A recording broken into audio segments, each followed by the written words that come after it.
তুমি এত চিন্তা কেন করো? এই জীবন বেঁচে থাকার জন্য, চিন্তা করার জন্য না। খাবার খালা, ফ্যান চালালা আর শুয়ে পড়লা। সফলতা কখনো এভাবে আসে না। অ্যালবার্ট আইনস্টাইন একটি সুন্দর বাক্য লিখেছে, তুমি জীবনকে এভাবে না বানাও যেভাবে তোমাকে দুর্বল লাগে। তুমি কখনো এভাবে চিন্তা করো না যে আরে এই কাজটা তো অনেক কঠিন।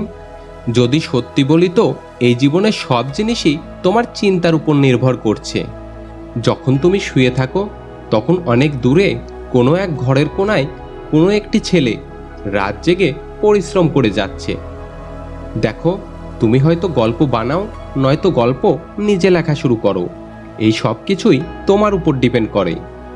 যদি তোমার এটা মনে হয় এই জীবনে সবারই সফলতা আসে না, তাহলে এ কথা ভুল। দেখো, জীবন যেহেতু আছে সেহেতু দায়িত্ব নেওয়া শেখো। এখানে কারোর একদিনে সফলতা মেলে না।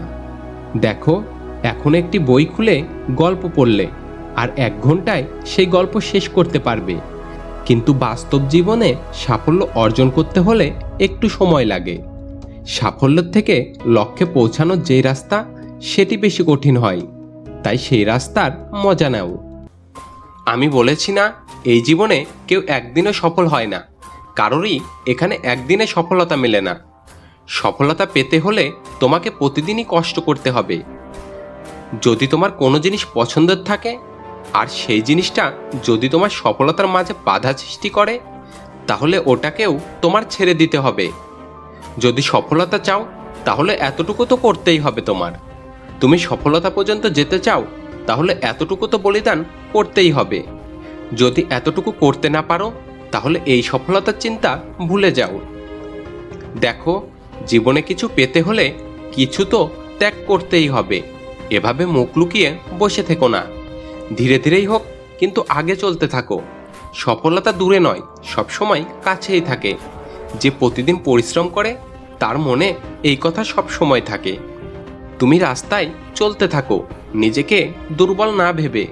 তুমি আগে চলতে থাকো, নিজের দুর্বলতা না দেখে। যদি তোমার স্বপ্নের মধ্যে সফলতা থাকে, যদি তুমি সব সময় সফলতা নিয়েই ভাবতে থাকো, তাহলে শিওর তুমি একদিন লক্ষ্যে পৌঁছে যাবে। সফলতা পেতে হলে কিছু না কিছু ত্যাগ করা জরুরি জীবনে। যখন তুমি সফল হবে তখন তুমি এটা বুঝতে শিখবে। দেখো, জীবন আজ আছে তো কাল নেই, এই কথায় তুমি বিশ্বাস রাখো।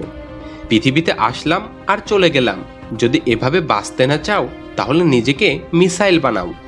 অন্যের ওপর দোষ দেওয়া আর অন্যের ভুল ধরা বন্ধ করো। নিজের গল্প নিজে লেখো আর নিজের দুনিয়া নিজে বানাও।